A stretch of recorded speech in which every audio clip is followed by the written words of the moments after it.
Check, check, check.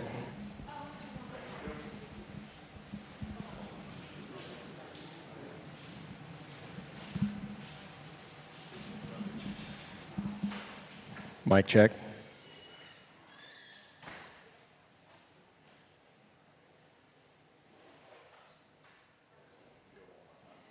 Mic check, 1, 2.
Check, check, check.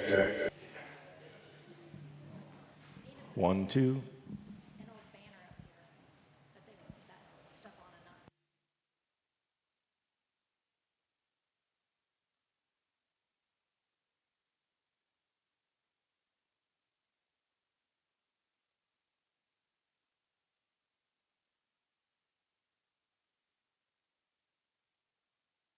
Check, check, check. Check, check, check. This is the good one. 1, 2, 3, 4.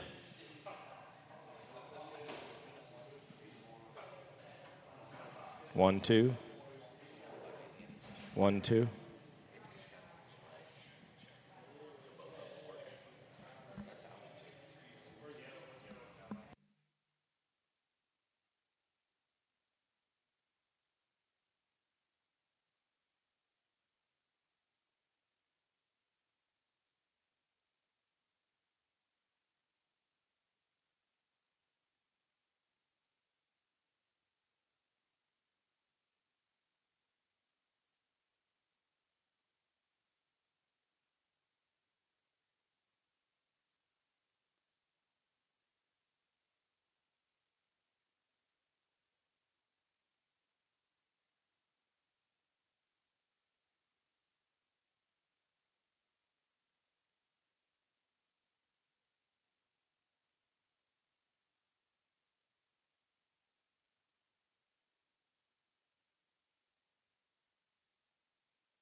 Check, check. Is it on? 2, 3, 4.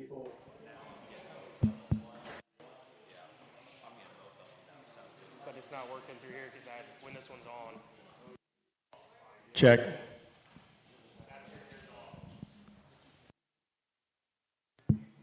Yeah, we're good.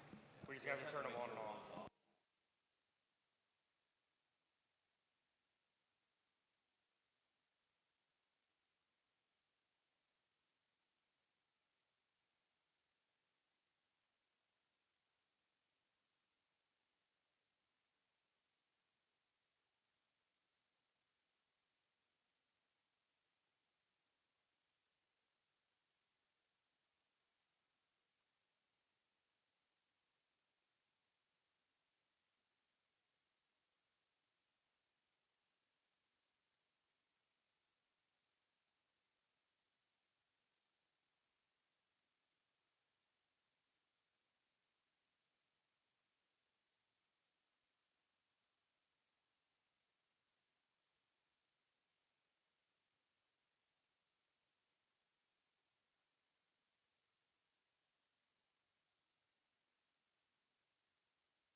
Mic check. Can everybody hear us okay? Don, can you hear?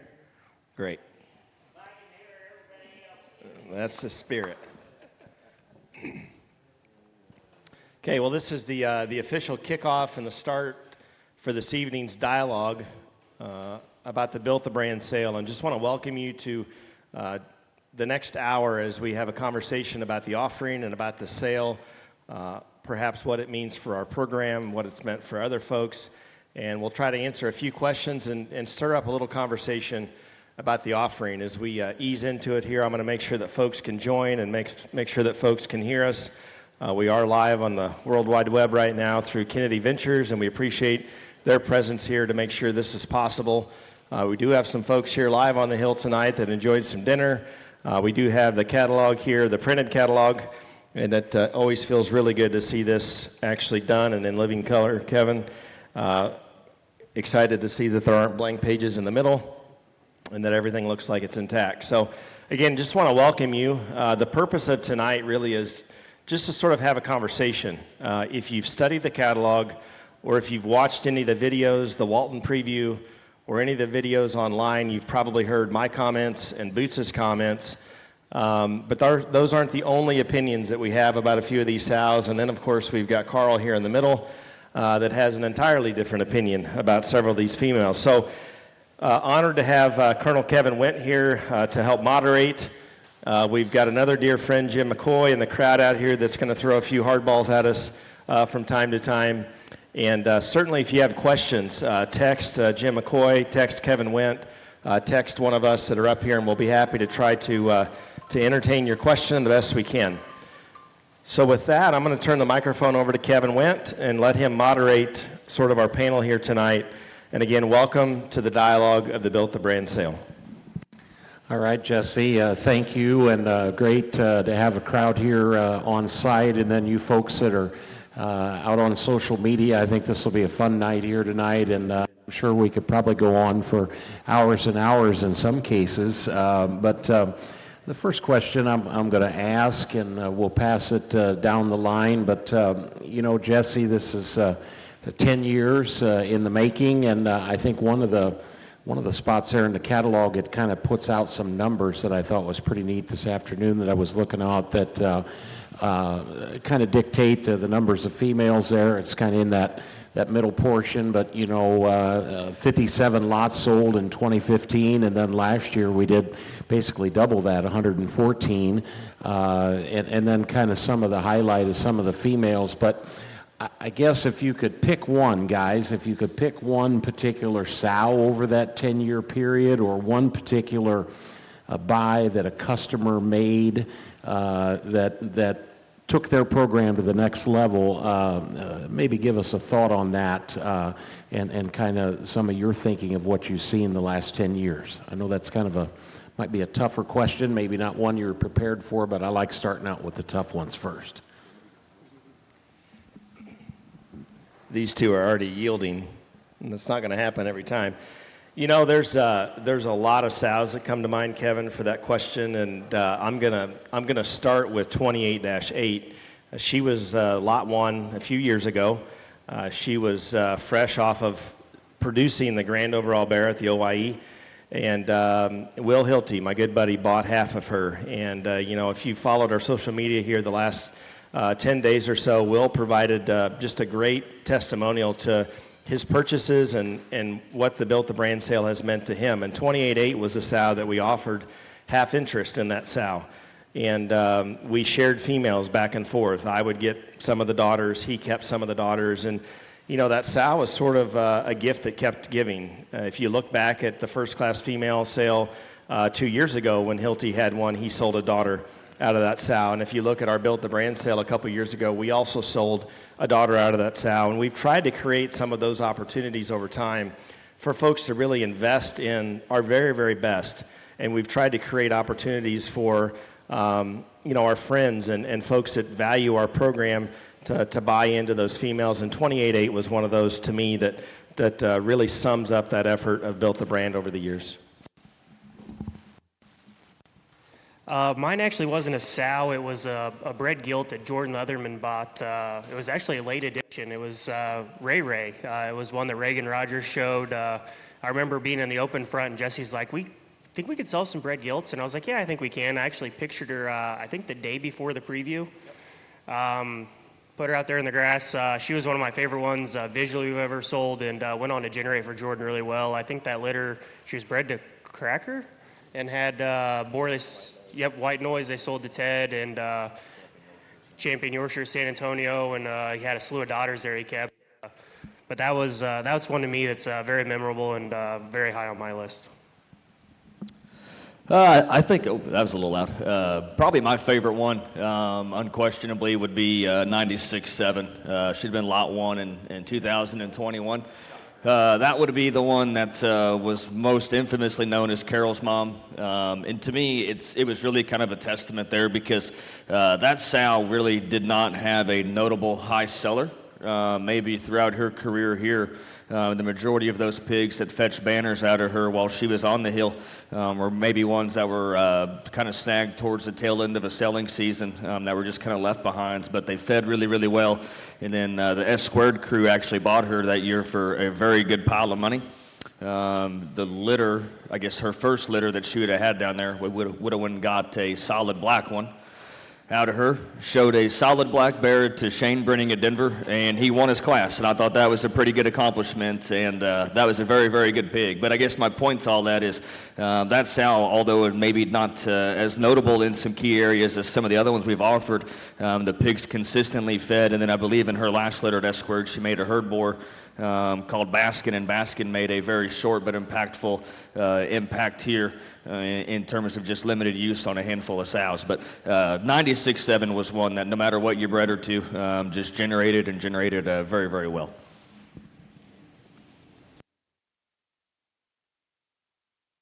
All right, great answer. All right, Boots, we'll start with you this time, and we'll kind of go backwards. I know sometimes over the years I get the feeling that the three of you don't always agree sometimes on which ones should stay on the hill, maybe which litter mates should be in the sale. Have you guys ever had a knockdown, drag out kind of a fight, or is it sometimes when you get to sale day and you're like, okay, what the hell was he thinking by putting this one in, and how do you deal with that? So Boots, we'll start with you and then come this way, and Jesse, you can clean up and tell them why you're right. To be honest with you, this sale every year gets to be just a little bit more challenging every time as we go through it, and it's always really interesting about April or May whenever we kind of get a preliminary rundown of what looks like might be in the sale this year. And more specifically, I guess, because of that, I mean, not very often do we sell sows that are on parity 5 or 6 or later. They're all younger, and you really just don't get a whole lot of multitude of years to figure out, which ones can feed out of what sows, what they need to look like little to feed out of what sows, which ones can make them, which ones are maybe going to struggle just a little bit, and it never fails. Just like some of the ones in the past, every time you kind of get a pretty good handle on which ones you think you can make work that maybe are skinnier at sales size but can feed for customers on budgets and things like that, and maybe they rack up a win or two. Never fails that year that those sows are in the sale every year. They're gone. This year, I would tell you, especially on video day, whenever we did the Walton commentary, I was kind of looking over at Jesse's computer, looking at the notes, and there was a couple times I looked at him and said, "You forgot the sire history."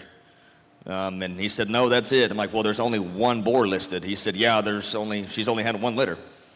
I'm like, "Well, I thought this whole deal was proven sows." That one's only proven that she can have a litter and have a very good pig, but we really need more proof to know that they're proven. And to me, I think this year specifically, it's a very good testament to his dedication for making the offering the best he can, because this is unquestionably to me the youngest set of sows that we've ever sold, with the most blue sky, the most potential, the most life left in them. And to be honest with you, easily amongst the set, feels like they're teed up the best that we could ever do going forward to make a huge splash for their new owner going forward.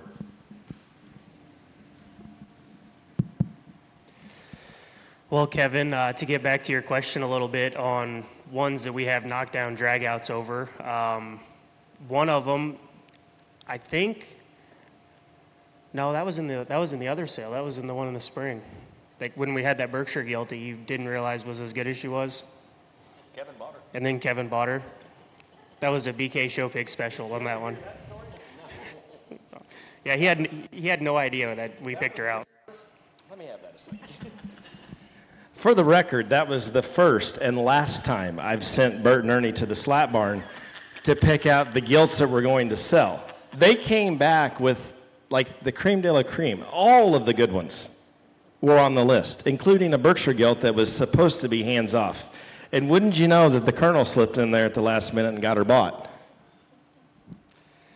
Yeah, there's been several. I know the year that we sold Carol's mom in 31.8 was a very challenging year for me and Boots to see those gone after him feeding pigs out of them and really enjoying having those around the farm. There's been several. We're usually on the losing end. Jesse almost always wins, and we offer whatever he says. So. Yeah, okay. You know, I've said this a couple times here recently, and it probably took me a couple sales to really wrap my mind around the sort of commitment that we've had, the long-standing commitment to offer the best ones. And the only way that I think you can ever get mentally okay with that, and even emotionally okay with that, is if you truly believe in what's coming next. And it reminds me of a time when our dear friend Kirk Swanson was down here at sale time, and most of the folks were focused on the sows that we were selling, and Kirk followed me down to the barn. I don't remember exactly what we were doing, but he followed me down, and Kirk was studying the younger sows that are down at the sow barn near the silo. And, you know, Kirk, and only the way that Kirk could do it, we walked away from that sow barn, and he said, you know, he said, those younger sows, they look pretty nice. He said, that's a pretty nice set of sows. And I chuckled, and I said, well, Kirk, I said, you know, they're supposed to be better. They're supposed to be better. And I think the testament to our program and what we've tried to do here over the years is that, you know, this isn't suggesting that we're selling you anything but our very, very best. But it also means that we sincerely and genuinely believe in what's coming, or we couldn't do this. And that doesn't mean that it's not a challenge, because we believe in the gilts that have not farrowed. We believe Karl took 3, 4, 5 pins of gilts to the slap barn today out of the grower. And, you know, that set of pigs, you've got to have faith in their genetic ability to produce down the road. So, you know, for me, it's been really, really hard to sell a lot of these sows. The one that comes to mind is probably the Verbatim Roxy sow that Ben Cooley bought.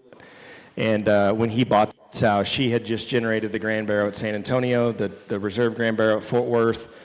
She won a champion crossbred at Perry. I mean, those were big shows. The San Antonio show was one that I always wanted to win, and then we ran her out there and sold her. And so, yeah, that part's been hard. But you know, we've really had to train ourselves to believe that what we were doing, the breeding decisions that we're making today, are going to put us in a position to be sustainable going forward. And that's been our long-set approach here. One of the things that's interesting to me is when you study the pedigrees and the extended pedigrees, and again, I'll go back to the last 10 years, and each of you maybe to identify a boar or maybe a particular sire line that has made an impact on the offering, and whether that's been in the first generation or maybe in some cases, you know, that boar is the sire of the dams of a lot of sows or a lot of great winners or the grand dams, whatever. But is there a particular boar that comes to mind either in this offering or in the last decade that has really set the genetics here on the hill apart from everyone else? Yeah, that's a good question, and there's been several influential sires over the last 10 years. In my time here, I always loved the pin sows. Just their ability to generate, make pigs better, generate the structure and the integrity of build that it takes to win on the big stages and still be productive in the crate and be able to have them and be able to raise pigs and make them better. To me, those sows have withstood the test of time, and that's my pick for the one. I'd probably have to tell you just a few more, probably variants in terms of a handful that come to mind. And go back to 2015 or 14 here when I started, and the first one that got ran through that maybe didn't get broad industry use in a lot of places. I guess there was a pair of them that year, Drop and Swag and Ante Up, and I honestly reflect a lot back on Ante Up and wish that maybe Ryan would have froze some back then, because those sows were built in a lot of the same degree of why some of these sows are so good now. They were broader, they were rounder bodied, they were short, they were stout, but yet they were still very, very good. And although maybe didn't just rack up 55 million Bear Show wins, those sows were really, really impactful for a long time. And honestly, it kind of brings me back to where everything is now with some of this absolute stuff. Although that boar had an incredible run in the bear arena, I do think a lot of this absolute influence stuff in the pedigree is going to be very, very influential going forward. And there's a whole bunch of them throughout the years that are impactful in just little ways. And to me, I would tell you the one thing that's always the most interesting or just diverse here, it's not always just the most mainstream pedigree in terms of the backside of these things. It's not always a boar that was $1,000 a dose or brought $500 million at some sale. They're the ones that look good and look like they've had a place and fit in good and got injected, and then the pedigree stems and builds off of that. So to me, that was always one of the more interesting things here, is just kind of going to the beat of your own drum and paving the way that you felt was best for you, even if it maybe wasn't with the grain, more of an against the kind of the grain approach here. I certainly can't disagree with any approach that Karl and Boots just took there with Kingpin, Ante Up, Drop and Swag. I mean, for me, the first thing that comes to mind would be Swagger, for all the obvious reasons. He was really the boar that put us on the map. He was the first one. His daughters, and he had several really big barrow wins, but his daughters really charted us on a course that kept us sort of at an advantage because of the way that they were built. And you can go back 3 or 4 generations on a few of these sows that we're going to sell that you'll find Swagger. Kingpin, for example, had a Swagger great-grandmother, and that was very evident in the looseness and comfortability that he had and the athleticism that Kingpin had. I think you could really point to the Swagger influence with him. And over time, the catalog has really been structured in sire groups. And Kevin, I've always believed that Mark Twain said there's no such thing as an original idea. The cowmen, the cattle guys have been really good about positioning their catalogs built around bulls and sire groups within a catalog. So that wasn't a new idea. But relative to the pig business, I always wanted you to find some common thread through the catalog and through the offering so that you could understand that. But to take that a step further, I think the toughest thing to do in our business today is to really make a commitment to a sire on your own in the face of a buying public that really wants to buy something notable. They don't often want to take part in your R&D experiment until you've proven it to be good. And it's a much easier path to do what everyone else is doing. And it's a much easier path to use the notable ones. And Swagger was a great example of really committing to a boar, believing in that boar, believing in the purchase, and then seeing it through. And my encouragement to young breeders today that are getting started, I mean, the sooner you can find that sort of dedication and to commit to a sire and to believe in something like that, the sooner you'll be on your way to building something that you'll have the utmost faith in, because you'll see it work and you'll believe it'll work. And for us here, seeing is believing. So when we see these sows do their job and we see these daughters of certain boars do their job, that gives us confidence to sell them. And then the last thing that I will say, I was talking to a guy yesterday about our industry right now and just how fast we move through sires. I mean, we're talking about we've all talked about boars up here that were relevant because of their daughters, which meant that it was maybe 16, 18, 24 months down the road before we knew that they were going to be good. And in our business today, so many boars never really even get that opportunity. And if you think about it, Kevin, the only boars that truly get a second, third, fourth crop are the ones that are finally identified for their ability to sire daughters. And we could sit up here, the four of us collectively, and we could quickly talk about a top 10 in our business over the last decade that have had that opportunity because of their daughters. And that typically happens because of a commitment by someone to be steadfast enough to use that boar enough to keep enough daughters and to get them in production to make that a reality. And we've tried to do that over time. It's not an easy task, but that's something that I hope our catalog and the Built-A brand always reflects, was a commitment to sires that we felt like not only could make barrows that would compete, but daughters that would be relevant in this event.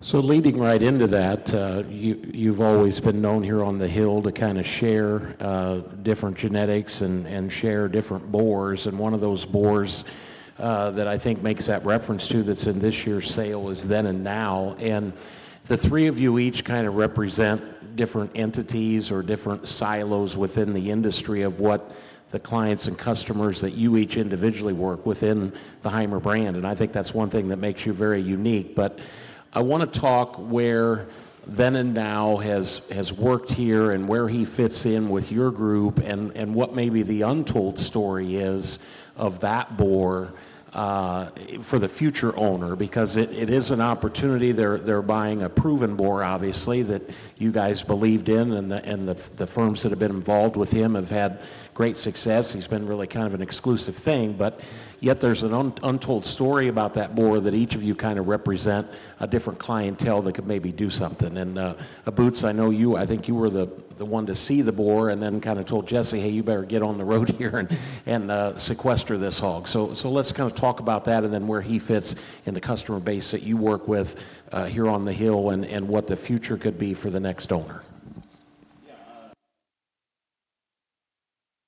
The Then and Now thing has been, is, and I think still has a very good place in the industry going forward. That year I drove down to watch, or I guess make fun of Jesse Judge Koba. I stopped in at Hofschulte's. I was just a little bit early and had some time to kill, so I swung in there, and I believe Nick or Chris showed me the handful of small ones that they had kind of laying around or running around, and that one hit me very, very good. I believe he was about 75 or 100 pounds, and his pedigree was very exciting. It was very interesting. He was an in-game sired little pig. At that show Jesse judged, he literally just used an in-game barrow to win the barrow show that actually went on to go ahead and win OYE. And at that point, in-game had probably, 3 or 4 or 5 seasons under his belt and had some age and obviously had staying power. So, that influence had a lot of value and had a lot of appeal. And the boar looked incredible. At 100 pounds, visually, maybe where some of the in-game stuff you had to struggle or protect him, he was very, very good at that size and that stage of the game in those areas. And got him bought with Sloan, Hilty, and obviously the Hofschulte crew stayed hooked on him. And it was kind of one of those typical deals where honestly, much like Kingpin or some of the other boars, visually, Then and Now did not always look like an impressive hog. He went through some rough stages.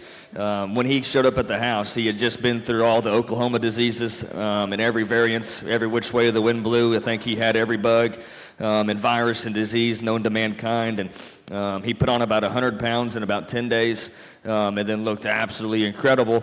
Then naturally, I brought him up here and Karl hurt him. So he was kind of favoring a leg there for a while. But I guess my point in all that is if you hadn't seen the boar little, you hadn't fed him for just a short window like I did where he responded. You didn't have faith in his pedigree. It was going to be maybe just a little bit of a hard stretch there early.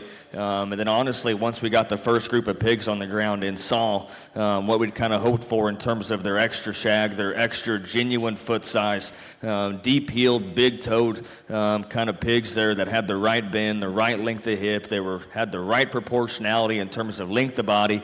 But yet I would tell you most attractively had a very unique look up front for the extra density that they had. And obviously he wasn't perfect. I mean, if still today, if you can just inject him with just a notch extra, just hard back shape, you're usually going to be in the money. But the most impressive part about those is the skinny ones fed. The skinny ones got better. The ones that were really good and fetched a premium little stayed good. They fed, and so far these first round of daughters going through the crates are seemingly carrying their weight. So then and now, I mean, obviously, he's not 10 years old. He's got a lot of life left in him. But man, in terms of density, in terms of build, in terms of look and shag, no question that boar still has a tremendous place. Yeah, what Boots forgot to mention is our first group of then and nows. I think we had a crossbred bear in the top 5 at Expo in Louisville and a crossbred gilt in the top 5 at Expo, Louisville, and Indiana State Fair. And I think Sloan's won the open show at the Missouri State Fair with a then and now. On very limited use, he saw a lot of winners, and I still don't think that's a strong suit. I feel like he's just starting to write his story with the sows, or the gilts we ran through the crate, and the set of open gilts that we have at the slap barn, and the ones we're offering to you tomorrow night. The then and now sire progeny in the open gilt department is second to none. They're built like sows, like Boots said. They're incredibly good built. They got heavy structure. They got hair. They're the right kind. You can mate to a lot of boars and do a lot of things. I feel like his story is just getting started to be written. Yeah, and I would just simply emphasize the fact that he was very exclusive. We only sold a handful of doses in the exchange. Hilty would have sold a few in his sale. Sloan would have sold a few in his sale. We sold a few in our sale, but it was never very many. And beyond that, he got used a handful of times by the breeders and got used a handful of times here. And it wasn't like we ever overused the boar. But I could tell you that the progeny that we have, we're very proud of. And to Karl's point here, lot 201, 202, and 203 in your catalog, those are all direct daughters of then and now. I think they really exemplify the traits that he sired consistently for us, and the traits that I think he'll sire consistently for anyone that uses him. Max would have showed a bear this winter that was third overall at the Breeders' Cup. That was a good pig. He's got a littermate sister that we're hoping can replace her mom's shoes. That'd be lot 2. We've got a then and now daughter out of her, and we're excited about that one. But I think a great opportunity certainly for a boar stud or a semen seller to tie into that boar, but even more so maybe for a breeder that wants that sort of impact for their own program. Okay, so I'm a young breeder. I'm maybe in high school, have an FFA project, and I'm wanting to kind of go outside the box, and I want to come here and maybe I want to buy a sow, or maybe I want to buy an open gilt, or I'm in college and I want to really do something that makes an impact. What is your selection pressure or advice to give a young breeder because it can be a little daunting. I don't think you guys think that, but you drive up the hill, you come in here, you look at the champions, you guys talk about these little county fair shows, San Antonio and Houston and Fort Worth and Phoenix and all those things like they're second nature. But it can be a little daunting, and I think you're all approachable. That's one of the great things about you, the three of you, and what's really helped build the brand, I think, as well. Boots, sometimes he's a little rough around the edges, but he's still approachable, right?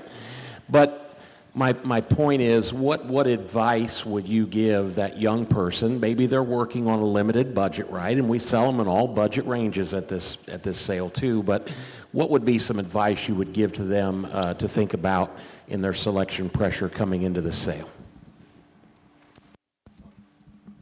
Well, I'll go first before Jesse steals all my thunder on this, because excuse me, I really do feel like there's still a lot of crossover when it comes to either shopping for bears on a budget or shopping for sows on a budget. There's still a lot of crossover. First and foremost would be to ask the person you're buying from. That would be priority number one. If he's always gonna tell you, hey, that one's kind of a hard pig raiser, that one, blah blah blah, whatever. So to me, that would become your first hurdle. And then to me, Don't always get caught up in the ones that have raised something of recent, or maybe that have the biggest picture in the catalog. Typically my mindset has always been to find the pedigree that's consistently in there, whether that be a certain notch behind certain other ones that maybe have a big win or a big picture. Find the correlations, find the tendencies in there, and then find the ones that look like they've got some longevity, some staying power.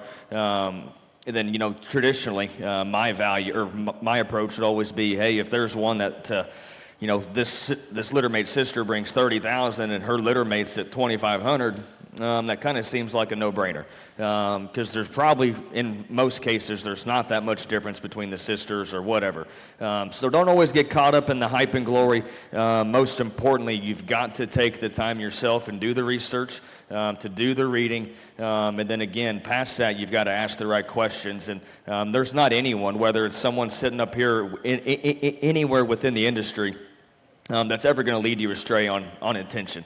They're always going to have your best intentions at heart. So to me, it really becomes pretty simple. Find the similarities, do your research, and ask for help if needed. It's funny you asked that, Kevin, because there's a couple of people sitting up here that attempt to buy on a budget every year. That would be BK Show Pigs. And our intentions are, I'll just tell you, like, we try to buy sows that look like they have value.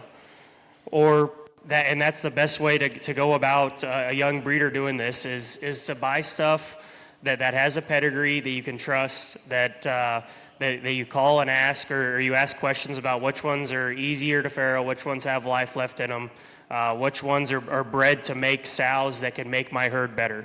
And in this year's catalog stacked with them, I think, probably deeper than it has been in years past, and I feel really, really good about that, the way we got them mated, and I think there's a lot of options, and I think Boots' approach of not always looking at the big pictures and the ones that have all the hype and the wins behind them is a good way to go about buying on a budget, and there's several in here I think that can fit that mold. BK Show Pigs. They're always here. They're always buying, Kevin. In case you're wondering, if you're listening in the crowd, BK Show Pig stands for Boots and Karl. It has nothing to do with Burger King, but they, home of the Whopper, yeah, they have made some outstanding buys over the years, and then they have had their fair share of flops. I do want to go on the record of reminding them that some of their buys have been complete flops. So, I think it's a great question, Kevin, and the first thing that I would remind the buyers, they don't all sell high. There are always sows in everyone's price range. There are always gilts in everyone's price range. And, I would encourage folks, first of all, you got to decide what's your biggest priority. Are you simply looking for return on investment? Are you just trying to make dollars? Are you simply looking for a sow that has a chance to make a boar pig or has a chance to make barrows? Or if you're taking a long-term approach and you're really thinking about the future of your program, are you looking for a sow that has the ability to make daughters that you can retain and really build around that? And, I don't know how many people read all the comments that are written in the catalog. I'd like to think that they do. But, this catalog is sort of the archive of the history of the farm and the history of the program. But the words in here are meant to represent what that sow's accomplished and give you some basis for understanding of what she could still do. And so I think, for a young person, they need to first figure out what's their most important goal. And, all three of us, I think, would collectively agree that when someone approaches us with a question like, hey, I want to do this, this, and this, and even go as far to say my budget might be somewhere in this range to this range, that really helps us give them very, very good feedback. Versus the person that reaches out to us and says, hey, what's your favorite? What's your top three? And by the way, they haven't told us their name. We don't know where they're from. We don't know what planet they live on, and we have no idea what their hopes and dreams are. So giving us some basis of understanding for what their goals are, what they're trying to accomplish, what they hope to do with this purchase, that really helps us provide good information. But I think there are opportunities up and down the sale. There have been for a lot of years for folks that can buy for value. And, I think the advice from both Boots and Karl is very sound, that doing your research, studying your lesson, trying to, form some of your own opinion before you approach us for our top 5 is always helpful. So with that said, I guess I'll put you guys on the spot a little bit. Is there a couple in the sale, regardless of cross or pure, that you kind of have high hopes for? In other words, that kind of come to the top of your list rather well. And then there are a couple that maybe are what I'd call sleeper picks. They're in the college football playoff. Arizona State's probably a sleeper pick last year, right? And so what are some of those that come to mind, whether it's cross or pure, that you think the stars kind of aligned, either the way they're mated or maybe the way their pedigree is lined up with the sow families that are stacked up in there that can make an impact for that, next owner coming out of this sale? Yeah, again, I truly feel like this is probably the best depth in terms of a sale catalog that we've probably put together to date. And to be honest with you, maybe she's not lot 1, 2, or 3, but this lot 7, this blue sow, to me, I think there's a lot of discussion points on that one. First and foremost, if you watch her video or look at her picture, obviously that is a very, very high quality, kind of a unique animal. And secondly, as you get down to the line right below her pedigree, it doesn't take you long to find Sugar Daddy, Hothead, obviously Dirty Secrets right there. That 106 dirty stuff was very good. Then honestly, I would bet you 95% of America has no idea what Wags is. Wags was a provoked best man. So to me, in terms of pedigree, that's a lot of unique stuff right there at the top. That's a different twist. We talk about trying to find outcrosses amongst this population. It's not easy, and that one's probably got more of a unique twist in terms of her pedigree as you can get. And secondly, the handful of pigs that we'd have fed out of that sow last year were phenomenal. And on top of that, back to that previous question, Kevin, I believe that gilt that's pictured right beside her was dash 12. She is a pig raiser. She does a very, very good job on that front. And, that chest shot that you see of that show pig out of her, she looks just like her mom. That is an incredible what? Have you ever ferreted? No, but you've told me good things, and I can see she's dash 12, so that must go somewhere. But I guess to me, regardless, that sow has proven she's done it. We actually, like I mentioned in the Walton video, we'd have had her brother on feed as well for Coles last year, and that one was a carbon copy of that gilt. Unfortunately, that one needed hair, and when the hair comes out, it did not go as planned there. And then, I guess secondly, my dig at Jesse on this one is you go back through the sire history.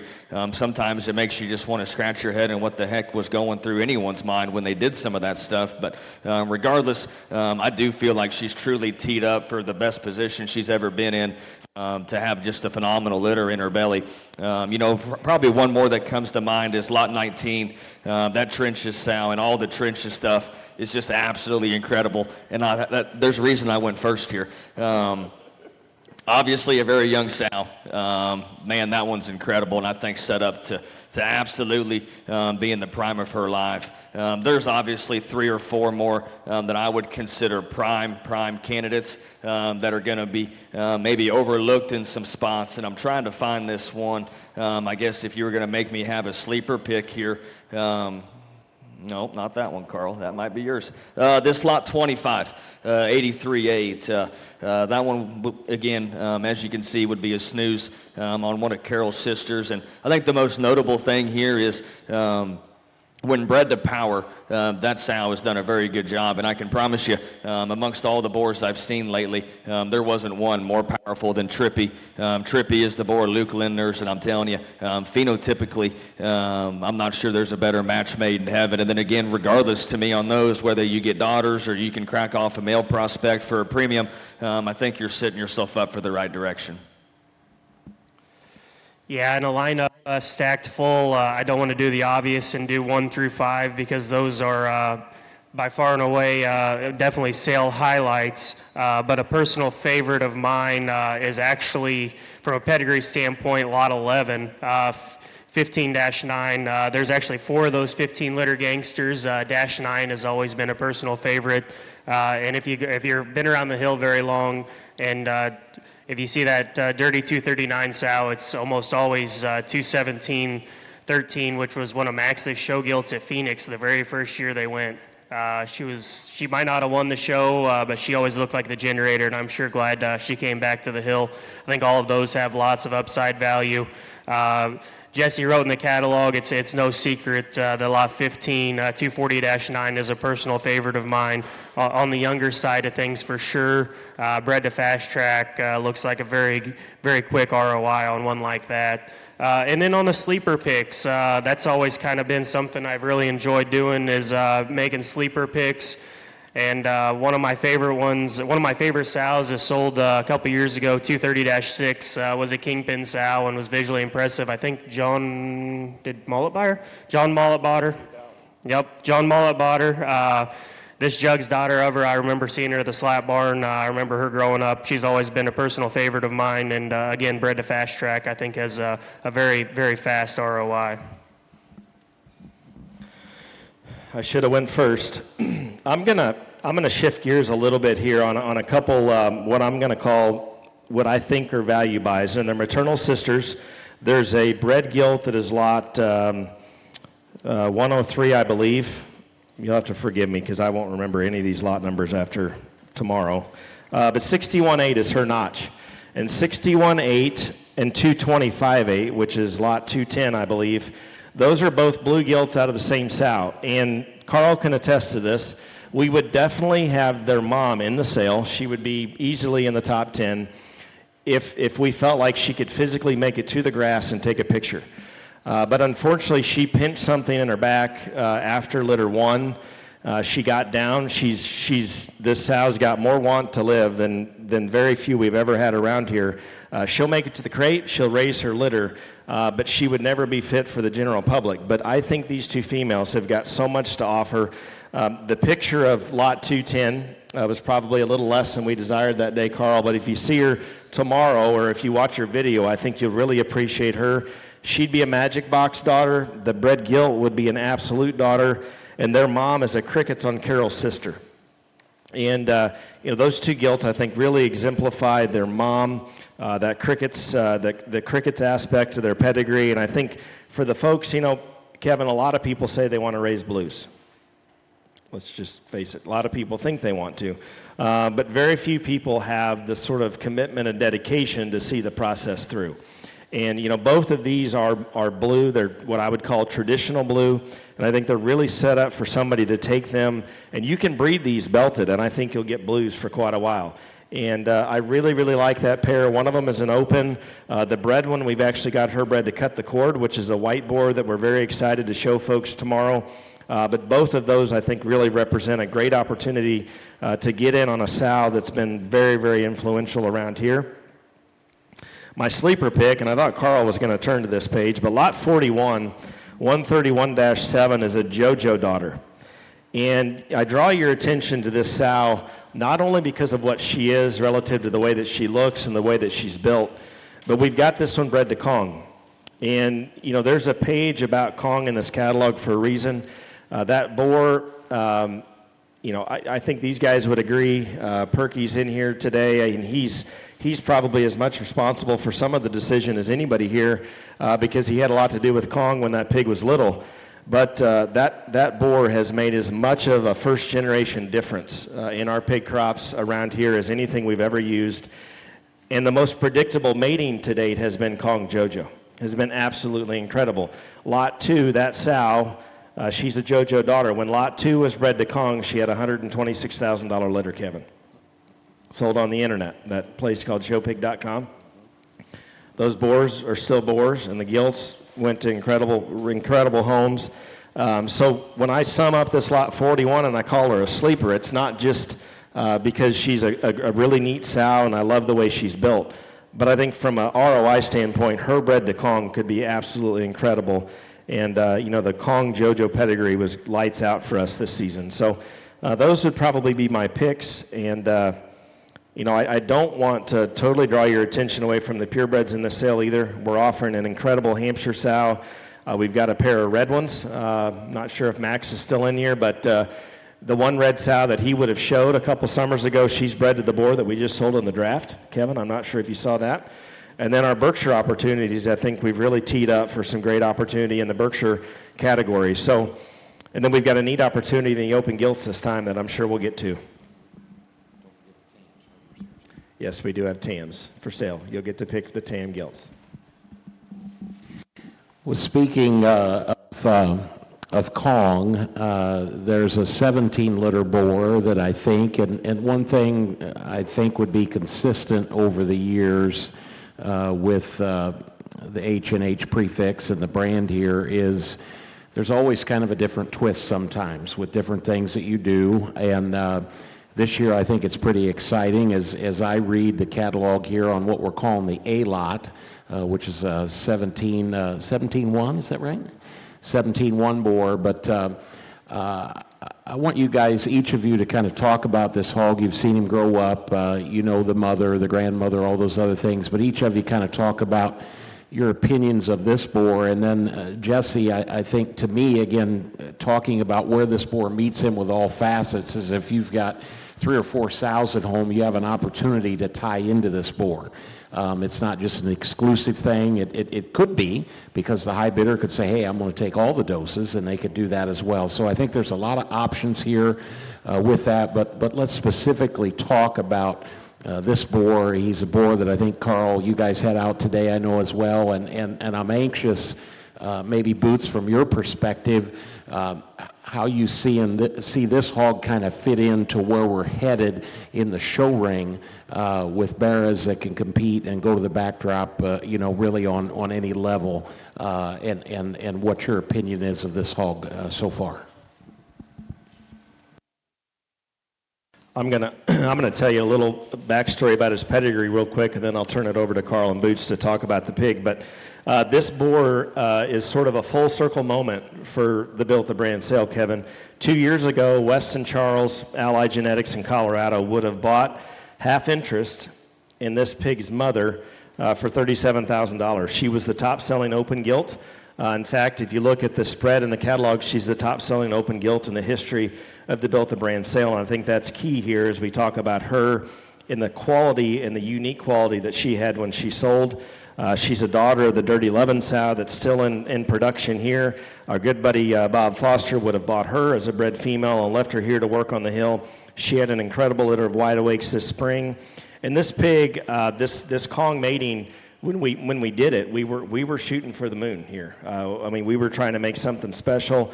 I can just tell you that this pig survived a very challenging farrowing season here. I'm not even sure how he survived, but he did. We feel really, really lucky to have him.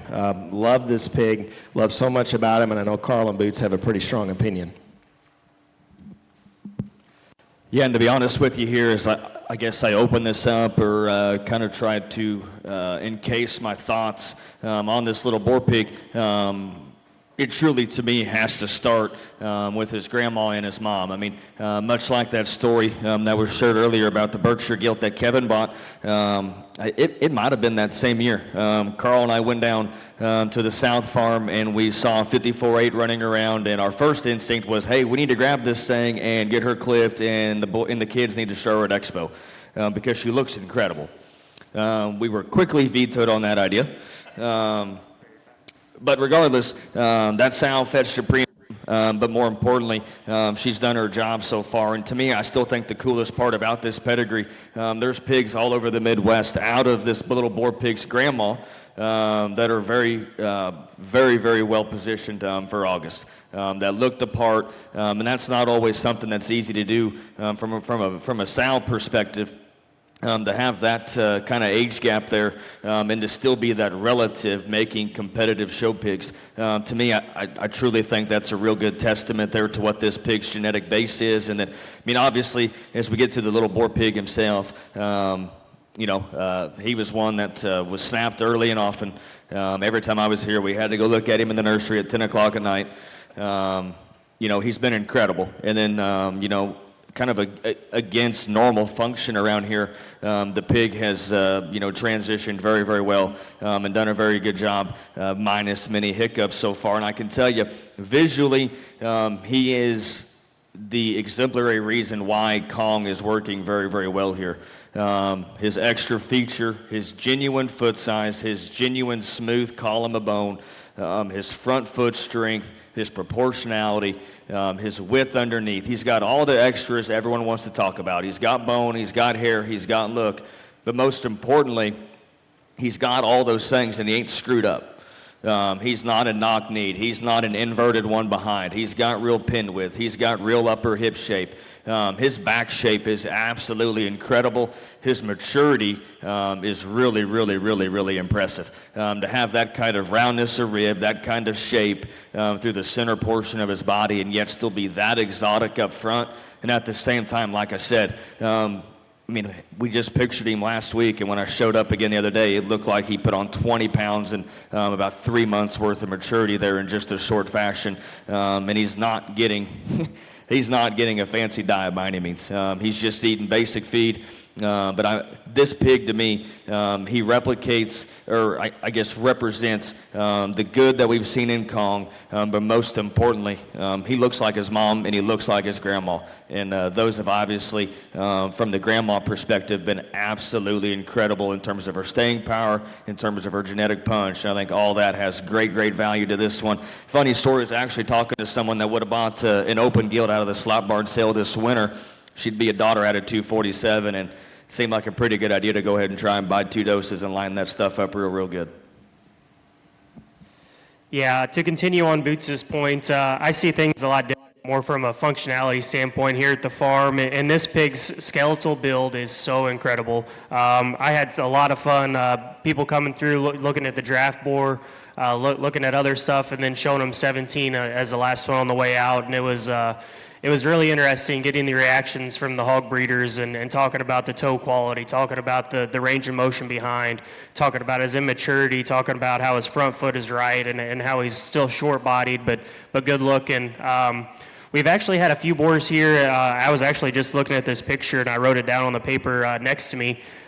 This boar reminds me a lot of a modern-day Little Bro. In terms of where he's at in the industry, I think this one can make a big impact and make it very fast. And it's interesting looking at these 3 pictures of the grandma, the mom, and the boar, how similar they are. You can really trust the genetic base behind this one. All great comments. I've preached for a long time around here that the really good barrows over time, and even the boars to a certain extent, are typically mainly versions of their mom. And, it's so fun for me when I can go to a barrow show and see one of our pigs in the ring. And for me, visually, I'm looking at a manly version of that pig's mom. That's when I feel like we're really on point, is when I can visually see that. And this pig is all of that and then some. I did want to just take a second here and remind folks of what we're actually offering tomorrow. We're going to offer 50 doses, but we're going to sell them in whatever order the buying public buys them.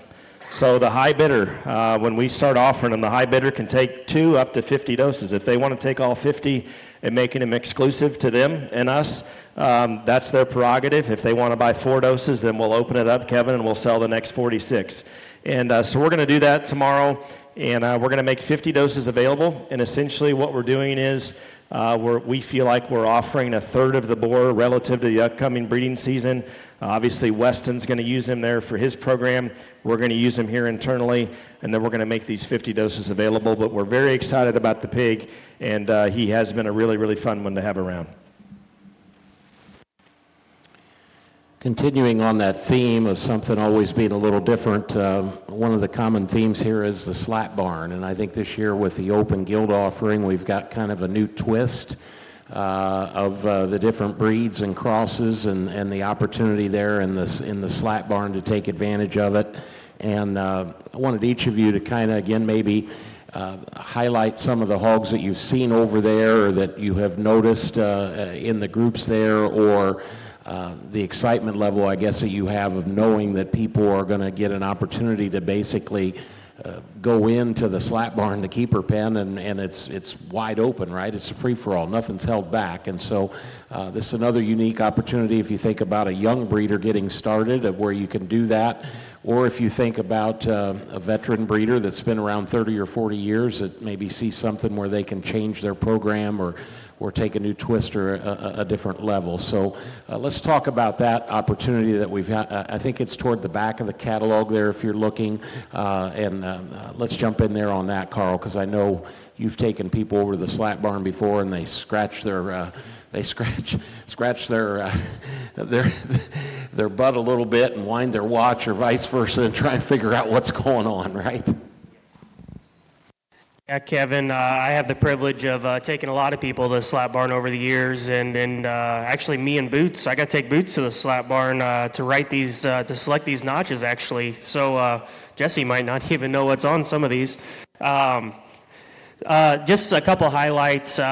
We'll going through the Hampshires. One of my all-time favorite little pigs. Actually, I remember she was in the third pin in here, 310.5. She was an awesome little gilt, kind of off-aged. Didn't sell her. Her mom was actually 318.6. I want to say that was the one Peyton Rogers showed at Expo that year. 345 out of her. The highlight of the Duroc deal is actually a mate to the boar we just sold in the draft to Thompson's 347.8. There's actually a 358 over there I saw. That was a 305, and there's a pair of 363s that were very impressive when me and Boots were over there the other day. The Berkshires, there's a really good set of them. There's an 18 litter that is out of Slim Chicken's mom. That's a top end on Slim Chicken's mom. That's really impressive. Then the Tamworth Harper's Tams, the 19 litter was extremely deep, and there's 3 of those in that offering. It's a really neat set. It'll be interesting to hear Boots' thoughts on those. Well, I'm dang sure never going to tell you that I'm comfortable or that I thrive in that environment in the slap barn because it is dang sure not in my natural habitat. But regardless, when we went over there the other day, it was just me and Karl. And if history has said one thing, whenever it's just me and him, we usually come up with the best ideas. So we usually are kind of on a strict leash when we're all 3 together.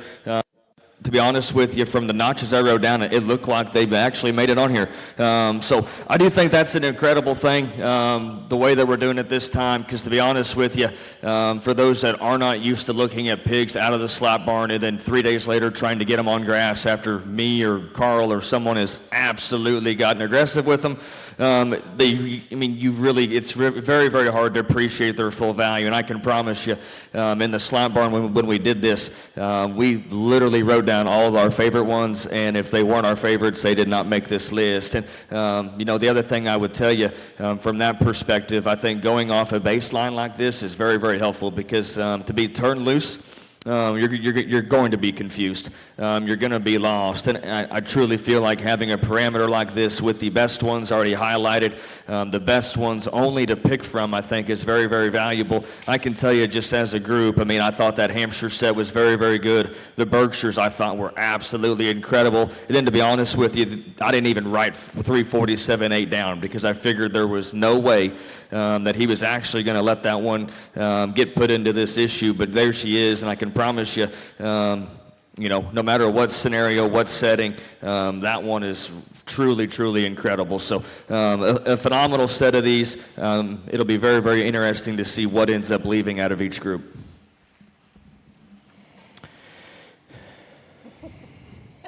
So many things to say, Kevin. So from a purebred standpoint, I think they pretty well summed it up. Basically, the buyer, Kevin, when we get into those lots tomorrow, if you're looking at the catalog or if you haven't, and you go in there, lot 214 basically gives you the high bidder will have the opportunity to pick one of those females from that list of Hampshires. And then it'll be the same for the Duroc, the Burke, and the Tams. And then I just want to touch really quick on the set of crosses. Historically, we've had, Karl, somewhere over 25 crossbred gilts. This year we have 13. And if we've learned one thing, it's that the buyers of the Built-A brand, they demand quality. They want our very best, and they're not very interested in the second best. And so we've done as well as we can to try to dumb it down to the ones that we really feel like have unique quality, that really represent our program and have long-term value as sows. And so if you flip through the pages of the open gilts, there's several in here that I would sure like to keep around. Lot 207, 297-8 was for sure one of my favorites. Her mom sells as Lot 11, and Karl actually touched on her boots. If you listen to the narration on that sow, he's had some success with her. 206 is a money's on. That was another one that I liked. I really want to put some spotlight on Lot 204. She's solid white. Her mom is Lot 3.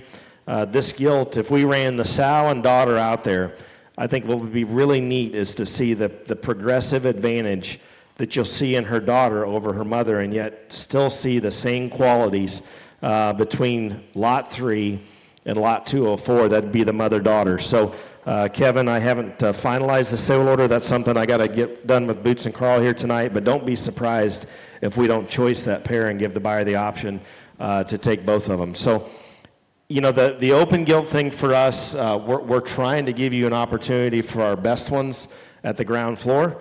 And, you know, that's what this opportunity really represents. It's worked out really well for a lot of folks in the past to buy them this way. And these gilts are mature. They're ready to breed.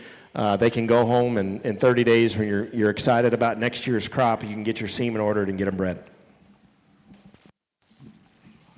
Okay. We'll have couple more questions, and we'll wrap it up, because I know we don't want to keep you in, maybe, do we have to pay if we go over an hour, maybe, with Facebook or something like that? I don't know if they have meta chat or whatever it is. Yeah, exactly.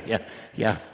But speaking of our good friends there in Oklahoma and the Kennedy Group, there's a little event coming up next week called The Exchange, and Heimer Hampshires has always been kind of in the forefront of that particular event in offering unique opportunities and highlighting some things. But obviously this year in our catalog, we kind of mentioned the opportunity that we've got here coming up next week on the 27th. And I want you guys to kind of share some thoughts on the particular entries there from Heimer Hampshires and where we're headed with the exchange next week.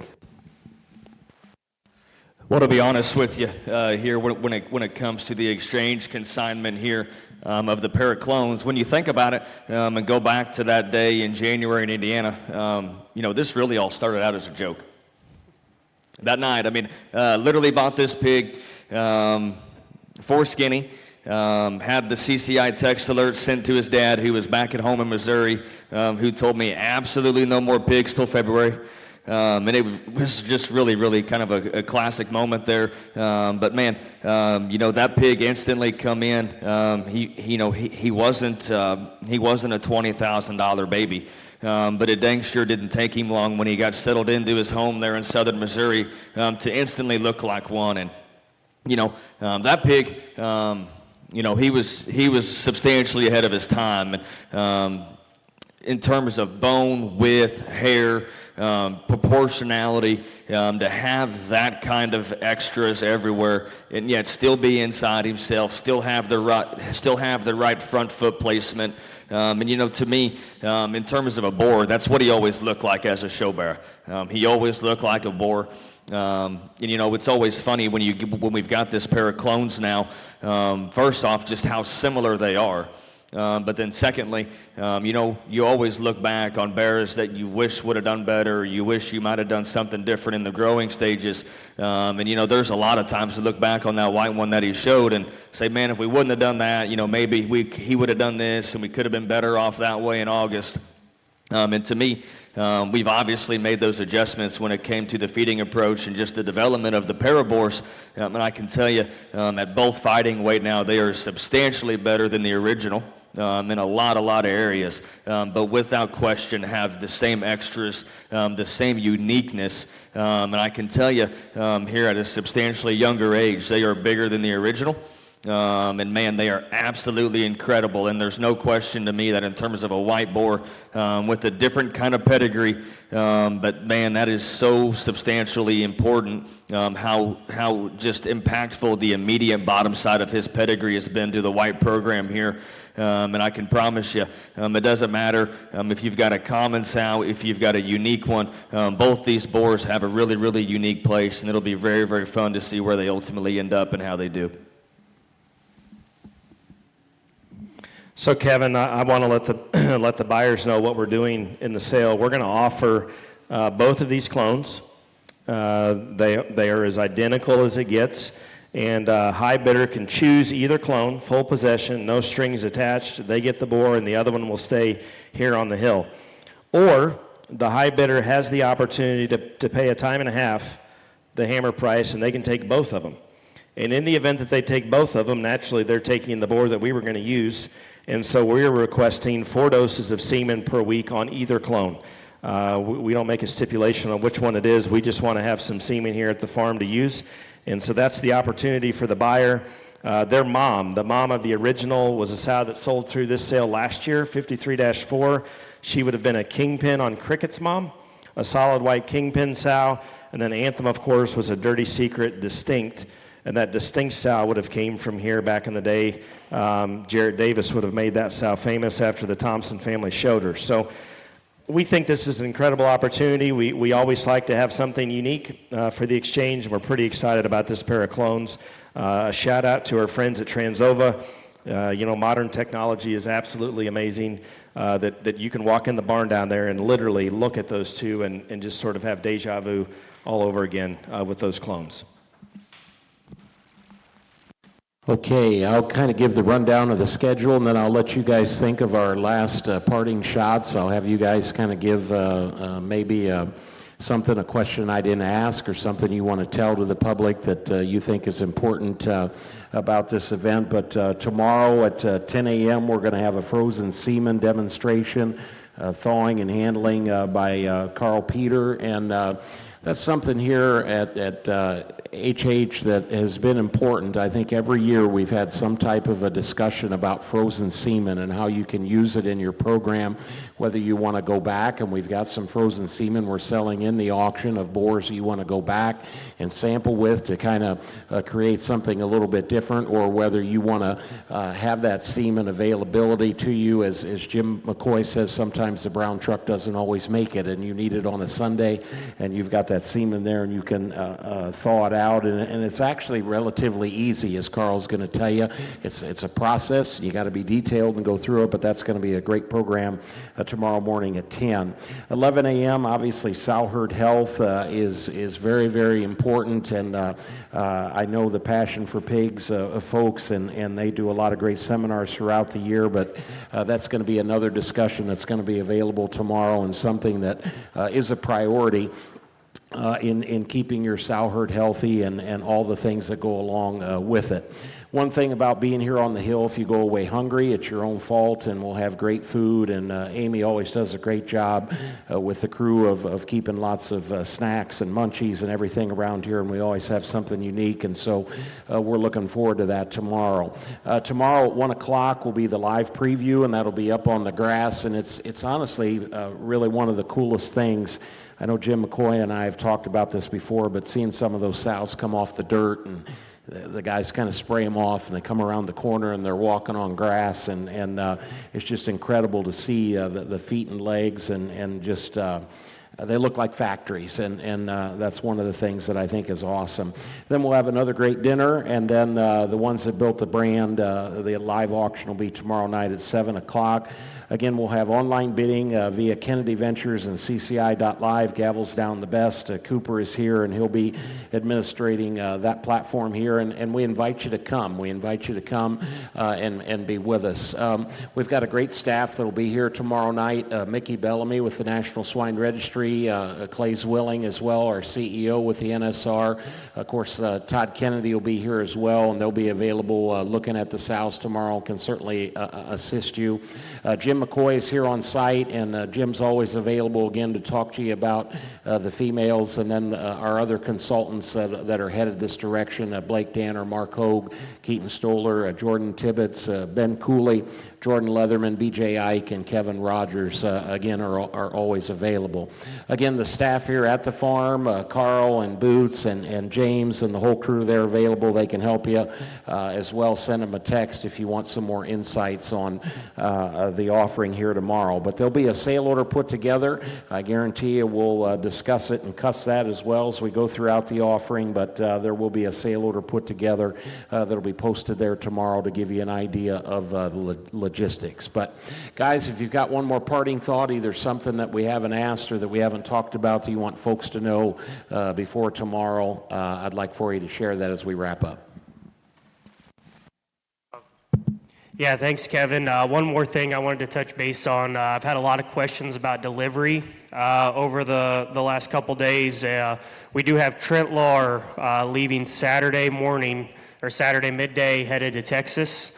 He will be to Wichita Falls that night, go through Oklahoma, Kansas, Oklahoma, and down that way. And then he will be returning here Sunday morning and running back east, Springfield, Champaign, Crawfordsville, all the way over to Columbus, and then back over to Fort Wayne. That's the set schedule. Don't let delivery deter your buying experience tomorrow night. We're very versed and able to adapt and to make things work. We're willing to work with anybody across the country to get your animal to you in a timely manner. On a couple of those that are due close, just be mindful of a due date. We will do more than our part to make sure we can get it to you in time. But if you can help us out and kind of just plant the seed ahead of time, if you're looking at one of those that's close, that we can get wheels under as soon as we can. Well, I guess I'm not going to sit here and tell you the two most overused words when it comes to marketing livestock is best ever, because over the past 10 years, I mean, every sales set has had its own incredible parts and pieces. But one thing I can tell you with the utmost confidence, or I guess just the utmost truth, this is the most youthful, youngest set of sows that we've ever sold. Traditionally, the majority of these have gotten just a few more litters under their belts, and man, there's so much blue sky, there's so much potential, maybe just because there's not a banner picture beside them. Do not let that deter you, because I can promise you there's been a lot of intention when it came to making these and putting this together, and truly, I think this fits as good as any year ever, that this is truly from the heart of the sows here on the hill, in a set that we have the utmost confidence and belief in. I just want to close, excuse me, by thanking everyone for joining us tonight. It's always a privilege, Kevin, to have you here on the hill and to visit about the stock. As many know, that I rely on Carl and Boots a lot, not just tonight, not just in this conversation, but this tonight was meant to really reflect a lot of the conversations that we have on a daily basis about the pigs and about what we're doing. And Carl, you've been with me for I don't know how many years, and Boots, I think you mentioned 2014, something or like that. So for a really, really long time, I've relied on the two of them to be my right and left conscience, if you will, on the decisions that we make around here, and we don't always agree. But even when we don't agree, we get together and we make it work. And so this is a collective effort. I've got three more folks over here to my right that are working hard here every day. James and Hart and Neely are here. Gretchen and Emily are not here tonight because they're going to get some rest and show up tomorrow because something will probably farrow. But this is a collective effort, and it's a collective effort from not just the last 12 months since the last sale, but really is the culmination of the last decade of our efforts to have a breeding program here on the hill, and we're very proud of the result of that approach. So we hope you can join us tomorrow in person. We'd love to have you on the hill. Nothing makes us more excited than when you can see what we're offering in person, whether it's show pigs or sows or boars or anything. It's always more fun to show them to you in person, but if you can't be here, we continue to try and make it possible with technology. You can see the videos online. If you want to see the sows, go to showpig.com, and you'll find an individual video of each sow. Please study the catalog. No question is a dumb question, so ask us if you've got one. We look forward to tomorrow and the 2025 edition of the Built the Brand sale. And with that, good night.